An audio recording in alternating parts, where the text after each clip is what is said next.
Hi hello నమస్తే. Welcome to Priya talks. అందరూ బాగున్నారా అండి? అందరూ బాగుండాలి, అందులో మనం ఉండాలి. ఈరోజు నా వీడియో ఉగాది క్లీనింగ్ అండి. అలాగే ఒక చిన్న కథ చెప్తానండి మీకు. మొత్తం స్టవ్ అంతా నీట్గా కడిగేసుకున్నానండి. నిన్నటి వీడియోలోనే పెట్టాను కదా. అలానే పాత బెడ్షీట్స్ అన్నీ తీసేసి కొత్త బెడ్షీట్స్ అన్నీ వేసుకున్నాను. మొత్తం అన్నీ ఉతికేసుకున్నానండి. ఎక్కడక్కడ మొత్తం అంతా నీట్గా పట్లవి కొట్టేసుకొని నీట్గా అన్నీ క్లీన్గా మొత్తం అన్నీ తీసుకున్నాను. అలానే ఇవన్నీ తోరణాలు కదండి, అవన్నీ ఉతికేసుకున్నాను. నీట్గా ఉతికి ఆరబెట్టుకున్నాను ఉదయమే. ఇంకా ఇప్పుడు అన్నీ దేనికవి చేసుకుందాం, మొత్తం అన్నీ మళ్ళీ దేని ప్లేస్లో అది పెట్టేసుకుందామని నేను వీడియో తీసానండి. అలానే మార్నింగ్ దేవుడి సామాన్లు కూడా నేను మొత్తం పూజ గదంతా క్లీన్ చేసుకున్నానండి. ఈరోజు సాటర్డే కదా, మొత్తం అన్నీ తీసి ఒకసారి వేడి నీళ్ళల్లో మరగబెట్టుకుంటే ఈజీగా తోముకోవడానికి బాగుంటుందండి. ఎందుకంటే మరి పట్టి తోమాలంటే చేయి నొప్పి నాకు. అందువల్ల నేను ఇలా చేస్తానన్నమాట. ఎప్పుడు పూజ సామాన్లు తోమాల్సి వచ్చినా ఇలానే వేడి నీళ్ళు కొంచెం నీళ్ళల్లో ఇవన్నీ ములిగేలాగా నీళ్ళు పోసి ఒక గిన్నెలో అవన్నీ అందులో అమర్చుకొని అందులోనే కొంచెం నిమ్మప్పు, కొంచెం సాల్ట్, అలానే మనం వాడేస్తాం కదండి నిమ్మ చెక్కలు ఉంచుతానన్నమాట. ఇవి తోమాలి అనుకున్నప్పుడు ప్రతిసారి నేను ఆ నిమ్మ చెక్కలు, పిండిన నిమ్మ చెక్కలు ఉంచుతాను. ఆ నిమ్మ చెక్కల్ని వేస్తాను. ఆ నిమ్మ చెక్కలతో పాటు కొంచెం చింతపండు కూడా వేసి ఇలా ములిగేంత వరకు నీళ్ళు వేసి స్టవ్ పై పెట్టేస్తానండి. అదే ఎక్కువ సామాన్లు కాకుండా కొంచెం తక్కువ సామాన్లు అయితే కుక్కర్లో పెట్టేసి ఒక 4 విజిల్స్ వేస్తే మొత్తం మురికంతా వదిలిపోతుందండి. ఆ తర్వాత మనం పితంబర్ ఉంటుంది కదా, ఆ పితంబర్ పౌడర్తో చాలా ఈజీగా తోమేసుకోవచ్చు అనమాట. నేను ఎప్పుడు ఎలా అంటే రోజు మామూలు నార్మల్గా తోమినా సరే కొంచెం బాగా బ్రైట్గా రావాలి, బాగా ఫుల్ క్లీన్, ఎక్కడ మచ్చ లేకుండా ఉండాలి అన్నప్పుడు ఇలా చేస్తానన్నమాట. వారానికి 2 వారాలకు ఒకసారి ఇలా చేస్తాను. ఇవి ఇంకా ఫుల్గా మరిగిపోతే మొత్తం కలర్ మారిపోయి నీట్గా వచ్చేస్తాయండి. ఇంకా దేవుడి దగ్గర మనం పెట్టుకుంటాం కదా, తామర గింజలు, పసుపు కొమ్ములు, గవ్వలు, అవన్నీ ఇంకా చిట్టి గాజులు మొత్తం అన్నీ తీసేసుకున్నానండి. నీట్గా అన్నీ ఫుల్ క్లీన్ చేసుకున్నాను. గౌరమ్మ, కావం, అవన్నీ దేవుడి దగ్గర ఏమేమి పెట్టుకుంటామో అవన్నీ ఎగో చూసారా ఎంత బాగా కలర్ మారిపోయిందో. ఇంకా పీతాంబర్ పౌడర్ వేసి అందులో కొంచెం ఒక 2 స్పూన్లు వెనిగర్ వేసి తోమేస్తే నీట్గా వచ్చేస్తాయండి, చాలా తెల్లగా వస్తాయి. అలానే దేవుడి పటాలన్నీ తీసి నీట్గా తడిగుడ్డతో తుడిచేసుకొని బొట్లు పెట్టేసుకుంటున్నానండి. ఇప్పుడు ఒక మనిషి చనిపోతే తన యొక్క ఆత్మ ఏ రకంగా బాధపడుతుంది అనే అంటే తను ఆలోచించే విధానం ఎలా ఉంటుంది అనే ఉద్దేశంతో నేను చెప్తానండి. ఒక మనిషి చనిపోయాడంట. దేహంలోంచి ఆత్మ బయటకు వచ్చేసింది. వచ్చి చుట్టూ చూస్తుందంట. ఎవ్వరూ కనిపించలేదు, నిర్మానుషంగా ఉంది. అయితే దూరంగా కన్ను చూపు మేరలో చేతిలో ఓ పెట్టెతో దేవుడు తన దగ్గరికి వస్తున్నట్టు కనిపించాడంట. చనిపోయిన మనిషికి భగవంతుడు కనిపించాక ఆయనతో ఎలా మాట్లాడుతున్నాడు అంటే, దేవుడు అన్నాడంట, మానవ, నీ శరీరం పడిపోయింది, ఇక నీ జన్మ ముగిసిపోయింది, నాతో పద అన్నాడంట దేవుడు.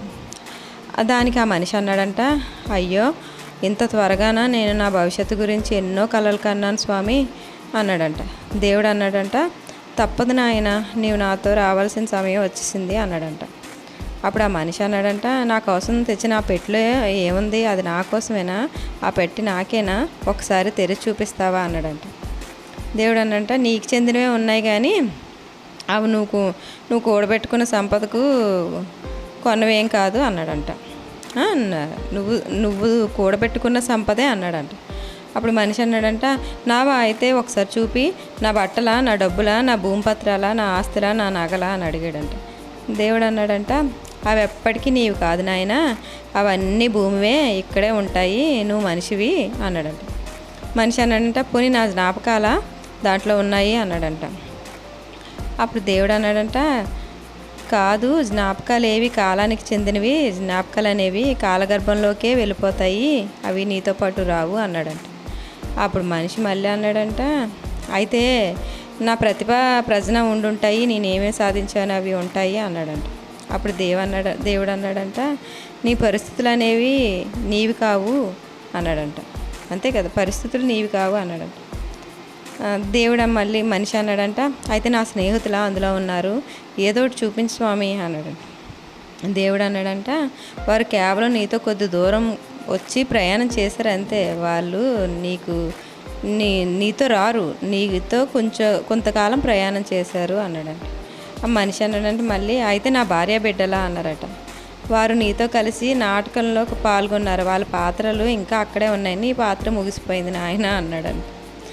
అయితే మనిషి అన్నాడంటే, అయితే నీ వద్ద ఉన్న పెట్టెలో నా శరీరం ఉండాలి, అయితే నువ్వు ఇవేమీ లేవంటున్నావు, నా ఆత్మ బయటనుంది, అయితే శరీరం ఉందేమో అన్నాడంట. అప్పుడు దేవుడు అన్నాడంట, తప్పు, నువ్వు అలా మాట్లాడకూడదు, అన్నీ తెలిసిన మనిషివి, శరీరం ఎందుకు ఉంటుంది, నీ శరీరము ధూళి చెందింది, మట్టిలో కలిసిపోద్ది అన్నాడంట. స్వామి, అయితే నా ఆత్మ ఉందా అందులో అన్నాడట. దేవుడు, ఆత్మ నీదెలా అవుతుంది, అది నాది అన్నాడంట. ఆ పెట్టి ఇవ్వు స్వామి అని తీసుకొని తెరిచి చూశాడంట ఆత్రంగా. ఇంకా దేవుడు చూపించట్లేదని ఆయన చేతిలోంచి లాగేసుకొని ఓపెన్ చేసి చూస్తే ఇంకా కళ్ళలో నీళ్లు తిరిగాయంట అతనికి. ఏం లేవు ఆ పెట్టెలో, ఖాళీగా ఉంది ఆ పెట్టె. అప్పుడు ఆయనకి ఇంకేం చెప్పాలో అర్థం అవ్వలేదు. అయితే ఇంకా మనిషి అన్నాడంట, కాలం చేస్తే తనతో తీసుకొచ్చేది ఏది ఉండదు అని చెప్పడానిక దేవుడు ఇంతలాగా నాతో ఆడుకున్నాడు అని అన్నాడంట. తండ్రి, ఇదంతా నాకు అంటే నువ్వు తెచ్చేది ఏమీ లేదు, నీ పట్టుకెళ్ళేది ఏమీ లేదు అని నాకు తెలియచెప్పడానిక ఈ ఖాళీ పెట్టి తెచ్చావు, ఇదా దీనికి అర్థము అన్నాడంట.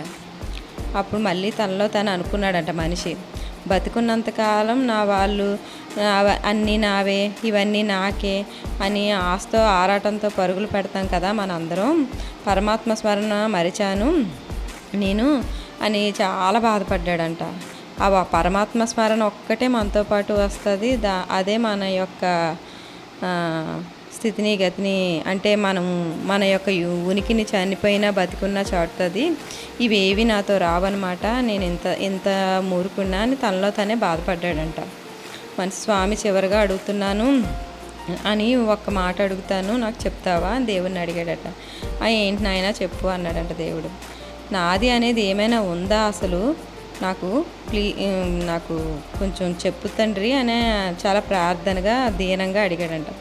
అప్పుడు దేవుడు అన్నాడంట, ఉంది, నీ జీవితకాలం ప్రతి క్షణం నీదే, ఎప్పుడైతే నువ్వు జీవిస్తూ ఉన్నావో ఆ జీవించిన కాలం ప్రతి క్షణము కూడా నీదే. ఆ క్షణాల్లో నీవు ఆర్జించే మంచి యొక్క చెడు దాన్ని ఏమంటారు, మనం చేసే మంచి చెడు ఉంటాయి కదా, దాని యొక్క ఫలితాలు నీకే చెందుతాయి. నువ్వు జీవించిన ప్రతి క్షణము నీదే, అందుకే ప్రతి క్షణం మంచిని పెంచాలి, భగవన్ నామస్మరణ చేయాలి, పశ్చాత్తాపాలు క్షమాగుణాలు ఉండాలి, తోటివారి నుంచి మనకి సంక్రమించే భావాలను ఆనందించాలి అనేసి చెప్పాడంట. మానవ సేవే మాధవ సేవ అని గుర్తుంచుకో ఎప్పుడూ కూడా. ఇవేవి మనుషులకి గుర్తుండవు, అప్పుడు జరుగుతున్న కాలాన్ని బట్టి వాళ్ళు యొక్క తీరు ఉంటుంది. అందుకే ఎప్పుడు కూడా మనం చేసే సేవను మానవ సేవే మాధవ సేవ అని దైవ సేవను చేస్తూ ప్రతి ఒక్కరిని క్షమిస్తూ ఉండాలి. అలా జీవించిన వాడికే ఎప్పుడైనా సరే మనశ్శాంతిగా ఉంటుంది అని అన్నాడు. అలానే ఆ దేవుడు అతనితో అన్నాడంట, నేను ఒక మాట చెప్తాను, అందరూ గుర్తుపెట్టుకోవాలి ఆ విషయాన్ని, అది అని ఒక మాట, నీవు నీ శరీరం మాత్రమే జనం నుండి మరణం దాకా కలిసి ఉంటారు, నీవు వాస్తవానికి ఆత్మవి అని చెప్పాడట. నీ శరీరమే నీ అసలైన ఇల్లు, ఏదైతే నీ శరీరం కోసం బాధ్యతగా చేస్తావో అదే నీకు తప్పక తిరిగి వస్తుంది.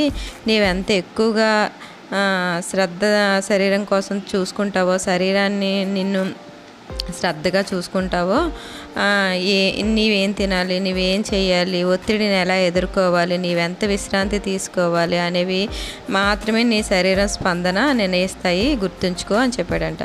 నీ శరీరం ఒక్కటే నీవు జీవిస్తున్న చిరునామా, నీ శరీరమే నీ ఆస్తి సంపద, వేరే ఏది కూడా దీనికి తోగదు నాయన. నీ శరీరం నీ బాధ్యత, డబ్బు వస్తుంది వెళ్తుంది, బంధువులు స్నేహితులు శాశ్వతం కాదు, గుర్తుంచుకో.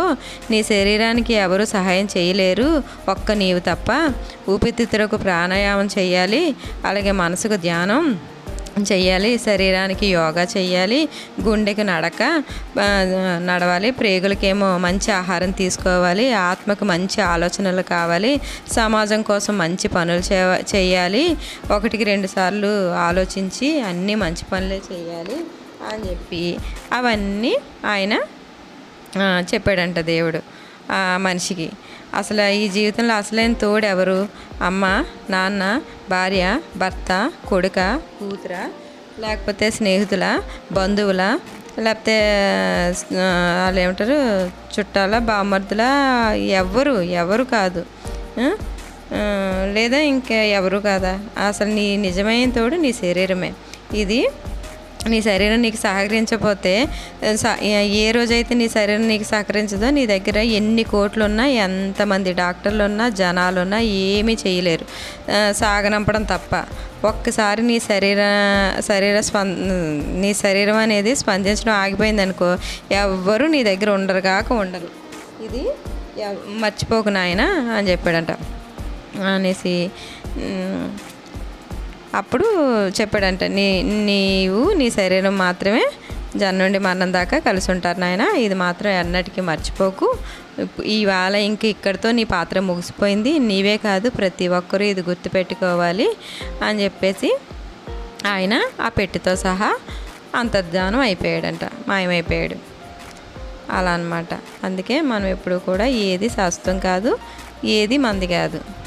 లాస్ట్కి శరీరం కూడా మంది కాదు కదండి. ఆయన నా శరీరం ఉందా ఈ పెట్టెలో అని అడిగాడు. శరీరం కూడా లేదు, అది మట్టిలో కలిసిపోద్ది, అది నీది కాదు అని చెప్పాడు. అలాగా ఇంతవరకు ఇలా అయిందండి నా పూజ. అలాగైతేనో మీతో మాట్లాడుతూ పూజ సామాను మొత్తం నీట్గా తయారు చేసుకున్నాను, చక్కగా దీపారాధన కూడా చేసుకున్నానండి. అలానే మీకు ఏదో నాకు తెలిసింది, నేను విన్నది, నేను చదివింది మీకు చెప్పాను. ఎవరైనా చదివితే ఓకే, చదవకపోతే తెలుసుకుంటారు కదా అన్న ఉద్దేశంతో నాకేదో నచ్చింది ఆ టాపిక్, అందుకే మీతో షేర్ చేసుకున్నాను. నచ్చితే తప్పకుండా లైక్ చేయండి, షేర్ చేయండి, సబ్స్క్రైబ్ చేసుకోండి. ఈ వీడియో నచ్చితే, నేను చెప్పిన టాపిక్ నచ్చితే తప్పకుండా కామెంట్ చేయండి. ఉంటానండి. Thank you. Take care. Bye. Subscribe చేసుకోండి. బాయ్.